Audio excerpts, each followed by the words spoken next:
Fadkuruni adkurkum, ya. Hendaklah kalian itu berzikir, ingat padaku, aku ingat pada kalian. Jadi ingatnya Allah Subhanahu wa taala pada hambanya yaitu berupa pertolongan, berupa taufik, berupa hidayah, berupa kemudahan jalan lurus dan seterusnya. Ini buah dari zikir pada Allah Subhanahu wa taala. Bismillahirrahmanirrahim. Assalamualaikum warahmatullahi wabarakatuh, Ustaz. Waalaikumsalam warahmatullahi wabarakatuh. Bagaimana kabarnya, Ustaz? Alhamdulillah sehat, Mas. Ustaz, kita ngobrol lagi tentang Ramadan ini. Iya, Mas. Kan banyak sekali amalan-amalan di bulan Ramadan ini, sholat, kemudian baca Quran. Ada lagi yang ringan ini, Ustaz, ringan, gratis dan mudah, yaitu berzikir, Ustaz. Itu keutamaan-keutamanya bagaimana, Ustaz? Ya. Bismillahirrahmanirrahim. Alhamdulillah, salatu wassalamu ala Rasulillah wa ala alihi wa ashabihi wa mala, amma ba'd. Alhamdulillah, ya, termasuk bagian dari kenikmatan dari umat Muhammad sallallahu alaihi wasallam, yaitu berupa pahala yang sangat besar sekali, ya. Meskipun umat Muhammad ini tidak seperti umat-umat terdahulu. Kalau umat Nabi Muhammad ini kan kurang dari 100 tahun mereka sudah meninggal, ya. Tapi umat-umat terdahulu, ya, mereka umur sampai ratusan tahun, ya. Namun Allah Subhanahu wa taala memberikan keutamaan berupa pahala yang berlipat, ya. Termasuk salah satunya adalah amalan yang ringan yang ini bisa mendatangkan, ya, yaitu pahala yang sangat besar sekali, ya. Yaitu zikir, ya.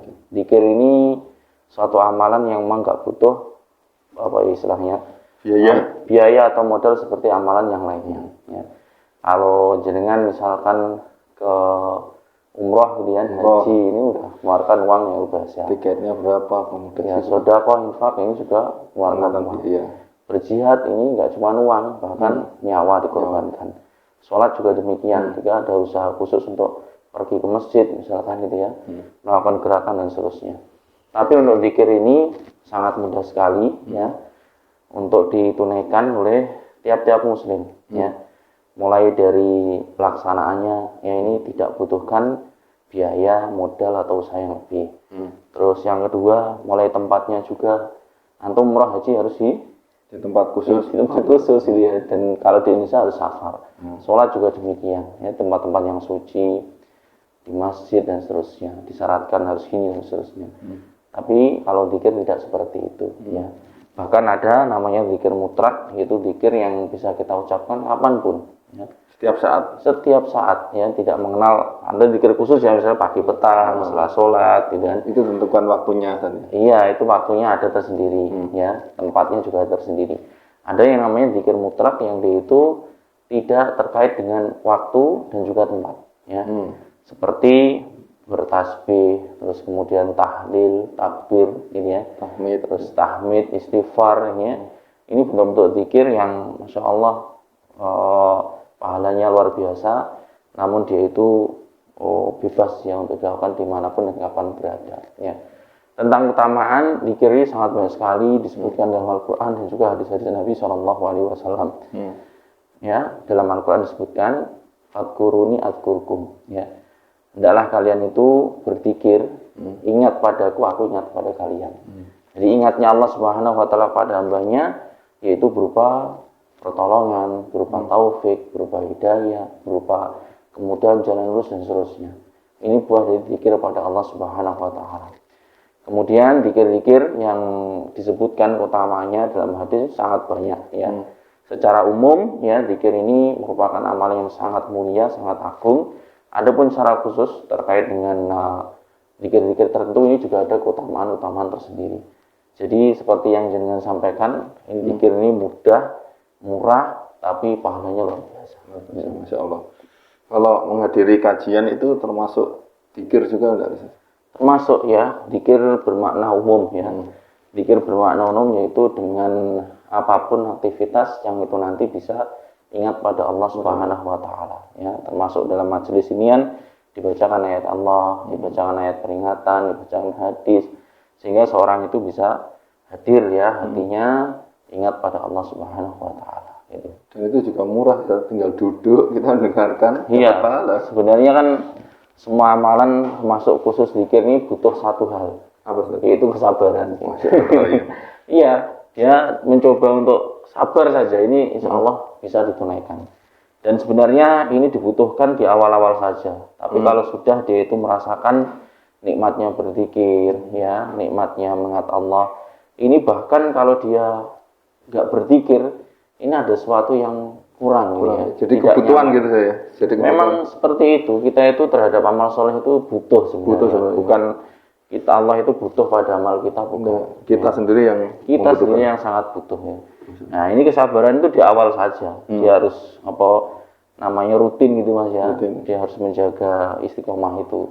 Tapi kalau sudah terasa kenikmatan, kitalah yang nanti merasa kurang kalau kita itu nggak beramal soleh atau berzikir ini. Ya, ada lagi fenomenanya ini Ustaz. Zikir yang dilakukan bareng-bareng itu Ustaz. Iya. Bagaimana nanti hukumnya? Ya, ini maka dilihat kondisinya. Pertama, kalau memang ada pensyariatannya bareng-bareng semacam itu, ya mungkin bisa dilakukan, ya, bisa dilakukan. Meskipun artinya di waktu yang sama, meskipun dia tidak mengucapkan bareng-bareng ya, seperti ketika apa ya, Pembelajaran ada anak-anak gitu kan diajarkan bareng. iya, ada ibadah yang mungkin bareng di satu tempat. Mungkin ketika apa ya, talbiyah gitu kan, ini kan tempat yang sama meskipun nggak diucapkan bareng-bareng gitu ya. Ini memang ada seperti itu ya monggo.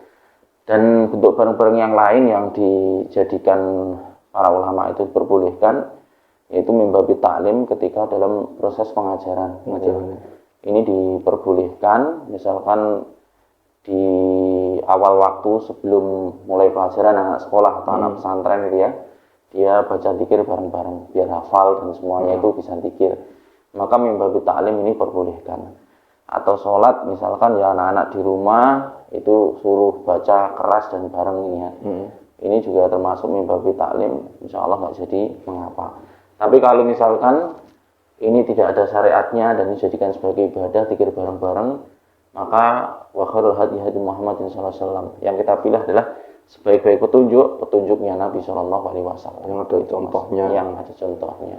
Kalau anak-anak sudah bisa, nanti mandiri sendiri-sendiri. Mandiri kembali kepada asal karena taklimnya ini sudah selesai.